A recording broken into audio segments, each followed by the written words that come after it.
بلا شبہ عمران خان کے بعد عمران ریاض خان ہی ہیں پاکستان میں جن سے سب سے زیادہ لوگ محبت کرتے ہیں. کہ آپ جب گرفتار ہوئے تھے تو آپ نے کہا تھا کہ مجھے اریسٹ مریم نواز نے کرایا اور میں ان کے خلاف FIA میں جاؤں گا. اب وہ وزیر اعلیٰ بن گئی ہیں, ہم تو اسی طرح سے ان پہ تنقید جہاں بننے کی کریں گے, اور پہلے بھی انہوں نے اریسٹ کروایا تھا, دوبارہ کروا دیں گے, کوئی مسئلہ نہیں ہے. موجودہ سیاسی صورتحال پہ کیا کہیں گے؟ اور شباشی پوری گرپ لے لیں پورے نظام کے اوپر, اور پھر دوبارہ ایک ظلم کا ایک نیا ماحول جو ہے, جبر کا ماحول جو ہے وہ شروع کیا جائے. حامد میر صاحب پر تنقید ذرا بہتر الفاظ میں بھی ہو سکتی تھی, الفاظ کا چناؤ ٹھیک نہیں تھا, اس پہ میں نے ان سے معذرت کی. اچھا, عمران ریاض آپ کو اپنا جگری یار کہتے ہیں, تو اس کی وجہ کیا ہے کہ آپ نے ان کے حق میں ٹویٹس کی تھی, آپ ان کے لیے آواز اٹھائی تھی, صرف یہ وجوہات ہیں یا اس کے علاوہ کوئی اور بیک گراؤنڈ ہے اس کا؟ نہیں, وہ میں ان کے بہت سے دوست ہیں اور مجھ سے زیادہ ان کے کلوز دوست ہیں. میرا ان کے ساتھ بھائیوں والا تعلق ہے اور بڑا احترام کا تعلق ہے.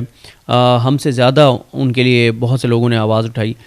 جب عمران بھائی جبری طور پہ گمشدہ تھے, لاپتہ تھے اور اغوا تھے, تو اس وقت میں تو, اگر آپ لسٹ ایک بناتے ہیں کون کون آواز اٹھا رہا تھا, تو میں تو اس لسٹ میں بہت نیچے آتا ہوں. میرے سے اوپر بہت سے لوگ ہیں. ظاہر ہے اس وقت ہمارے اوپر بہت زیادہ ایشوز تھے, ہم خود گھروں سے بھاگے ہوئے تھے, چھپے ہوئے تھے, اور بہت ہمارے لیے مسائل تھے. لیکن بہت سے لوگوں نے, مجھے رشک آتا ان لوگوں کے اوپر جس طرح سے ان لوگوں نے کھل کے اور کیا. مطلب میں اب وہ کسی ایک کا نام نہیں لے رہا, اس لیے نہیں لے رہا کہ وہ ظاہر ہے جب آپ کسی 1 2 3 4 کا نام لیتے ہیں تو بہت سے لوگ جو شاید ان سے بھی زیادہ بات کرتے رہے ہوں وہ پھر اگنور ہو جاتے ہیں. لیکن لاہور میں, اسلام آباد میں ڈیجیٹل میڈیا کے وہ لوگ جنہوں نے اپنی جان ہتھیلی پہ رکھ کے عمران بھائی کے لیے پروٹیسٹ کیے, عمران بھائی کے لیے آواز اٹھائی, وہ ہم سے بہت آگے ہیں. تو میرا ان کے ساتھ بھائیوں والا تعلق احترام کا, اور عمران بھائی تو یہ ہے کہ ان کا بہت سے لوگوں کے ساتھ بڑا احترام کا رشتہ ہے, اور ان کے یہ کوئی کرائٹیریا نہیں ہے کہ میں کوئی ان کے لیے آواز, کیونکہ ان کے لیے آواز اٹھانے والے تو مجھ سے زیادہ ہیں, اور ان کے لیے لوگوں نے خانہ کعبہ میں کھڑے ہو کے دعائیں کیں, نبی کریم صلی اللہ علیہ وسلم کے روضے پہ کھڑے ہو کے دعائیں کیں, پوری دنیا میں لوگوں نے دعائیں کیں, احتجاج کیا, مظاہرے کیے, ویلاگس کیے, احتجاج کیا, چیزیں کی بہت لوگوں نے. اور عمران ریاض خان صاحب وہ لکی انسان ہے, میں نے نہیں دیکھا کہ کسی کو, عمران خان جو سابق وزیر اعظم ہیں ان کے بعد میں نے دیکھا ہو کہ کسی سے اتنی زیادہ کوئی محبت لوگ کرتے ہوں جتنی عمران ریاض خان صاحب سے. یعنی بلا شبہ عمران خان کے بعد عمران ریاض خان ہی ہیں پاکستان میں جن سے سب سے زیادہ لوگ محبت کرتے ہیں. اچھا, آپ حامد میر کے خلاف آپ کے بہت زیادہ تگڑے ولاگز آتے تھے, اب کیا وہ بدل گئے ہیں یا آپ کے ان کے بارے میں نظریات بدل گئے ہیں؟ دیکھیں, ایک تو یہ ہوتا ہے کہ وقت کے ساتھ ساتھ آپ کو تھوڑا سا ایک, جب آپ آگے بڑھ رہے ہوتے ہیں کچھ چیزوں کی ریئلائزیشن ہوتی ہے. تو مجھے ریئلائز ہوا کہ میں حامد میر صاحب پر تنقید ذرا بہتر الفاظ میں بھی ہو سکتی تھی, الفاظ کا چناؤ ٹھیک نہیں تھا, اس پہ میں نے ان سے معذرت کی. دوسرا یہ ہے کہ حامد میر صاحب نے ابھی جب بلوچ لاپتہ افراد کا یہ مارنگ وغیرہ کا کیمپ تھا اور وہ سارا, تو اس میں جس طرح سے حامد میر صاحب ساتھ کھڑے ہوئے تو کوئی اور دوسرا صحافی, کوئی دوسرا اینکر کھڑا نہیں ہوا. تو اس پہ بھی میں یہ سمجھتا ہوں کہ اگر کوئی اتنا یعنی اپنی جان ہتھیلی پہ رکھ کے اور وہ یہ سب کچھ کر رہا ہے اور مظلوموں کے ساتھ کھڑا ہے, تو ہمیں اس چیز کا احترام کرنا چاہیے اور اس چیز کو ایکسیپٹ کرنا چاہیے. اچھا, یہ بتائیں کہ آپ جب گرفتار ہوئے تھے تو آپ نے کہا تھا کہ مجھے اریسٹ مریم نواز نے کرایا اور میں ان کے خلاف FIA میں جاؤں گا. تب تو ان کے پاس اتھارٹی اتنی زیادہ نہیں تھی, اب وہ وزیر اعلیٰ بن گئی. کبھی خیال آیا کہ وہ کام دوبارہ بھی ہو سکتا ہے اب؟ اچھا, میں نے وہ جو FIA والا کہا تھا نا, وہ کہا تھا جب میں اریسٹ نہیں ہوا تھا, اس وقت میں نے کہا تھا کہ میں ان کے خلاف FIA میں جاؤں گا کہ یہ میرے خلاف جھوٹے ٹویٹس کر رہی ہیں. دوسرا جو ہے, اب وہ وزیر اعلیٰ بن گئی ہیں, ہم تو اسی طرح سے ان پہ تنقید جہاں بننے کی کریں گے, اور پہلے بھی انہوں نے اریسٹ کروایا تھا, دوبارہ کروا دیں گے, کوئی مسئلہ نہیں ہے. لیکن جو بات درست ہے وہ کرتے رہیں گے. اچھا, موجودہ سیاسی صورتحال پہ کیا کہیں گے آپ؟ دیکھیں, موجودہ سیاسی صورتحال میں کچھ چیزوں میں بہت بڑی تبدیلی ہے, کچھ میں تبدیلی نہیں ہے. تبدیلی جس میں نہیں ہے وہ ہے مینڈیٹ واپس کرنے کے اوپر کوئی تبدیلی نہیں ہے. وہاں پہ عدالتیں, ادارے, الیکشن کمیشن سب ایک پیج پر ہیں کہ PTI کو کوئی مینڈیٹ واپس نہیں کرنا, جو چھینا گیا, جو ڈاکہ ڈالا گیا, جو مینڈیٹ ذبح کیا گیا. جو آپ کہیں کہ تبدیلی مجھے نظر آتی ہے, تبدیلی مجھے یہ نظر آتی ہے کہ 8 فروری سے اب تک عمران خان صاحب کی 9 مئی کے 16 کیسز میں عمران خان صاحب کی ضمانت ہو چکی ہے. PTI کے بہت سے لوگوں کی 9 مئی میں جو گرفتار تھے ان کی ضمانتیں ہوئی ہیں اور وہ دوبارہ کسی اور کیس میں گرفتار نہیں ہوئے. جتنے لوگوں کو پشاور ہائی کورٹ نے ضمانتیں دیں, راہداری ضمانتیں, حفاظتی ضمانتیں, ان میں سے کوئی گرفتار نہیں ہوا.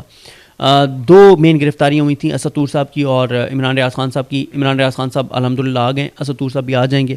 اسد طور صاحب کا معاملہ سپریم کورٹ کا تھا, وہ ان کے اوپر سپریم کورٹ پہ بڑا دباؤ ہے, وہ معاملہ ہے. اس کے علاوہ جتنے لوگ PTI کے احتجاج کرنے پر گرفتار ہوئے وہ 24 گھنٹے میں مقدمات سے ڈسچارج ہو گئے اور گھروں کو آ گئے. تو اس ساری صورتحال میں مجھے لگتا ہے کہ PTI کے لیے اسپیس تو کھلی ہے, تھوڑا سا وہ ماحول تو بدلا ہے, لیکن اس کے بدلنے کا مقصد یہ نہیں ہے کہ پی ٹی آئی کے لیے آسانی شروع ہو گئی. اس کا مقصد یہ ہے کہ 3 مہینے شہباز شریف کو کسی طرح سے مل جائیں, تھوڑا سا اسپیس مل جائے, پی ٹی آئی کو یہ لگے کہ ہمارے لیے چیزیں ٹھیک ہو رہی ہیں, وہ ذرا ریلیکس ہو جائیں اور شہباز شریف پوری گرپ لے لیں پورے نظام کے اوپر, اور پھر دوبارہ ایک ظلم کا ایک نیا ماحول جو ہے, جبر کا ماحول جو ہے وہ شروع کیا جائے. تو یہ میرا خیال ہے. اچھا, آپ نے پی ٹی آئی کی جو وکلاء ہے ان پہ تھوڑی سی تنقید کی تھی کہ یہ صحیح سے ڈیل نہیں کر رہے کیسز کو, تو ریٹیلیٹ انہوں نے کیا تھا, کافی آپ کے خلاف ویڈیوز بنی تھی. تو کبھی سوچا نہیں تھا آپ نے کہ میں نے ان کے لیے اتنی زیادہ آواز اٹھائی ہے تو انہوں نے بدلے میں کیا کیا؟ نہیں, بالکل یہ نہیں سوچنا بھی نہیں چاہیے, کیونکہ جہاں پہ آپ کسی پہ تنقید کر رہے ہیں تو اس کا حق بھی ہے کہ وہ اپنے ڈیفینس میں بات کرے, اور وہ بھی سمجھتا ہے تنقید کرنا تو وہ بھی کرے, کوئی اس طرح کا مسئلہ نہیں ہوتا. دوسری بات یہ ہوتی ہے کہ ہمیں جہاں پہ اتنے لوگ تعریف کرنے والے ملتے ہیں, ہماری تعریف کرتے ہیں, تو تنقید کرنے والے بھی ملنے چاہیے. تو اس سے یہ ہے کہ آپ کی اصلاح ہوتی ہے. آپ اگر کہیں غلط کر رہے ہیں تو آپ کو تھوڑا سا ریئلائزیشن ہوتی ہے, آپ اپنی چیزیں ٹھیک کرتے ہیں, تو اس میں کوئی ایشو نہیں ہوتا. اچھا سر, 4 صحافی حامد میر, منصور علی خان, شاہ خان زادہ اور عمران ریاض, ان چاروں پہ کبھی نہ کبھی ٹیگ لگتا رہا ہے بائسڈ ہونے کا. آپ کیا سمجھتے ہیں ان میں سے زیادہ بائسڈ کون ہے اور کس جماعت کی طرف زیادہ ہے؟ دیکھیں, بات وہی آ جائے گی کہ ہر ایک اپنا انالیسس ہے نا, ہر ایک اپنا انالیسس کسی کے حق میں بھی ہو سکتا ہے, کسی کے خلاف ہو سکتا ہے. میں صرف یہ کہتا ہوں کہ اگر آپ ایک کسی ایشو کے اوپر, کرائٹیریا کے اوپر کسی ایک جماعت کو ڈیفینڈ کر رہے ہیں تو اسی کرائٹیریا پہ کسی دوسری جماعت کو برا نہ کہیں. میرا تو یہ ایک وہ ہے کہ اگر آپ کسی عمران خان کی کسی چیز پہ عمران خان کو ڈیفینڈ کر رہے ہیں اور وہی اگر مریم نواز کر رہی ہے تو آپ اگر مریم نواز پہ تنقید کر رہے ہیں تو آپ غلط کر رہے ہیں. اچھا سر, ایک پرسنل سوال. افتخار عفی ایک کردار ہیں, کریکٹر ہیں, تو وہ اکثر کہتے تھے کہ آج بھی جب میں یاد کرتا ہوں وہ لمحے جب میں اسکوٹر پہ اپنی مسز کو بٹھا کے لے کے جایا کرتا تو میری آنکھوں میں آنسو آ جاتے. آپ نے بھی ایک ذکر کیا تھا کہ میری لو میرج تھی, اسٹرگلنگ ڈیز میں بمشکل میں نے اپنی مسز کو 1-2 دفعہ باہر لے کے گیا. اب کیسے محسوس ہوتا ہے؟ دیکھیں, وہ ہمارا تو ابھی بھی خیر اسٹرگلنگ فیز ہی چل رہا ہے, اور ظاہر ہے جب آپ سروائیو کرنا مشکل ہوتا ہے, جب آپ اس طرح سے کام کر رہے ہوں, پھر ظاہر ہے آپ کو محنت کرنی ہے, کورٹس میں جانا ہے. تو اس میں کوئی شک نہیں ہے کہ وہ جو آپ کا وہ جو اسٹارٹ کا اسٹرگلنگ کا فیز ہوتا ہے اس میں جو آپ کا ساتھ دیتا ہے, جو دوست آپ کے ساتھ ہوتے ہیں, وہ یاد ہوتا ہے. وہ ابھی بھی ہم دوست بیٹھے ہوتے ہیں, ہم بڑا یاد کرتے ہیں. ایک کمرے میں ہم 6 لوگ رہتے تھے, ایک کمرے میں 5 لوگ رہتے تھے, کیسے رہتے تھے, کیا کرتے تھے, کیسے گزارا کرتے تھے, کیسے پیسے ختم ہو جاتے تھے, کیا چیزیں تھیں. وہ سارا وہ ایک بڑا یادگار دور اور بڑا مزیدار دور تھا. سر, آخری سوال یہ بتائیے, جو نئے لوگ جرنلزم میں آ رہے ہیں ان کو کیا گائیڈ لائن دینا چاہیں گے؟ دیکھیں, جو لوگ آ رہے ہیں ان کو بس یہی کہوں گا کہ محنت اور مستقل مزاجی اور نیک نیتی کے ساتھ کریں, کسی کے لیے برا نہ چاہیں, اور کنٹینٹ اچھا جنریٹ کریں, فیلڈ میں جائیں, محنت کریں. دیکھیں, یہ میں درجنوں ویڈیوز میں یہ بات کہہ چکا ہوں کہ یہ میرا کہا نہیں ہے, کسی کا کہا نہیں ہے, اللہ تعالیٰ نے کہا ہوا ہے کہ محنت کرو تو پھل ملے گا, 2 × 2 = 4 ہے. تو جو محنت کرے گا اس کو اس کا رزلٹ ملے گا. مسئلہ یہ ہے کہ ہماری جو یوتھ ہے, ہمارے جو نئے آنے والے ہیں, وہ بس وہ شارٹ کٹ کے چکر میں جو ہے نا وہ بس شارٹ کٹ لگے اور ہم جلدی سے آگے چلے جائیں, ایسا ممکن نہیں ہے. سو ناظرین, امید ہے کہ آج کا پروگرام آپ کو پسند آیا ہوگا. اس کے بارے میں آپ نے اپنے تاثرات لازمی کمنٹ سیکشن میں دینے ہیں. اپنا بہت سارا خیال رکھیے گا. اللہ حافظ.